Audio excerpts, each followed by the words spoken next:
दोस्तों, हम लोग एक ऐसी बीमारी के बारे में जानेंगे कि उसे जानने के बाद शायद आपके होश उड़ जाएंगे। तो चलिए जानते हैं। एक अनोखी बीमारी ट्रीमैन सिंड्रोम से जूझ रही बांग्लादेशी लड़की शाहना खातून। शाहना के पिता उसे अस्पताल से घर ले गए हैं क्योंकि उन्हें लगने लगा है कि उनकी बेटी कभी ठीक नहीं हो सकेगी। अंतिम महीने चिकित्सकों ने शाहना खातून का ऑपरेशन करके उसके शरीर पर पेड़ के तनों जैसे उग रहे हिस्सों को हटाया था। उसके शरीर पर कठोर कोशिकाएं उगने की एक अनोखी बीमारी है जो बहुत कम लोगों में पाई जाती है। माना जाता है कि 10 वर्षीय यह बच्ची इस बीमारी का सामना करने वाली पहली महिला है। उसका उपचार ढाका मेडिकल कॉलेज अस्पताल में निःशुल्क किया जा रहा था।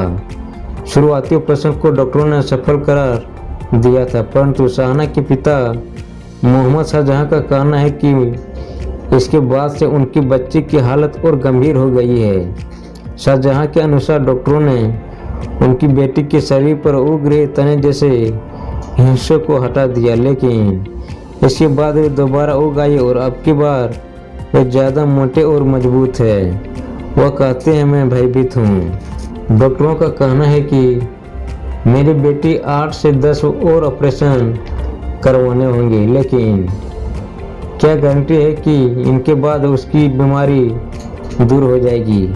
अस्पताल के प्लास्टिक सर्जरी यूनिट के प्रमुख शयनतलाल सेन इस बच्ची को आगे और उपचार के लिए अस्पताल में रखना चाहते थे, परंतु शाहना के गरीब पिता ने ऐसा करने से इनकार कर दिया क्योंकि उनकी बेटी की सेहत में कोई सुधार नहीं दिखाई दे रहा था। वह उसे लेकर चले गए। हालांकि डॉक्टरों ने उसे कुछ हफ्ते और उपचार करवाने को कहा था। माना जाता है कि आधा दर्जन से भी कम लोगों को दुनिया में यह अजीबोगरीब बीमारी है। इनमें 27 वर्षीय बांग्लादेश से रिक्शा चलाने वाला अब्दुल बजिंद्र भी शामिल है। वह अपने शरीर पर पेड़ के तनों जैसे उगने वाले हिस्सों को हटाने के लिए अब तक कम से कम 21 ऑपरेशन करवा चुके हैं। इनमें से प्रत्येक हिस्सा 5 किलो तक वजनी था और डॉक्टरों का मानना है कि इस बीमारी से निजात पाने वाला शायद वह दुनिया का पहला इंसान है।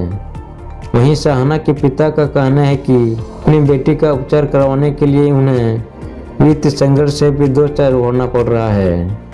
उनके अनुसार अस्पताल में मुझे हमेशा उसके पास रहना पड़ता है, जिससे मैं काम पर नहीं जा पाता था, और मेरे पास तो वैसे ढंग से खाना खिलाने के लिए भी पैसे नहीं होते। मेरी पत्नी के बाद अब एक वही मेरा परिवार है और मैं उसे सारा दिन उदासी में अस्पताल में बिस्तर पर पड़े नहीं देख सकता।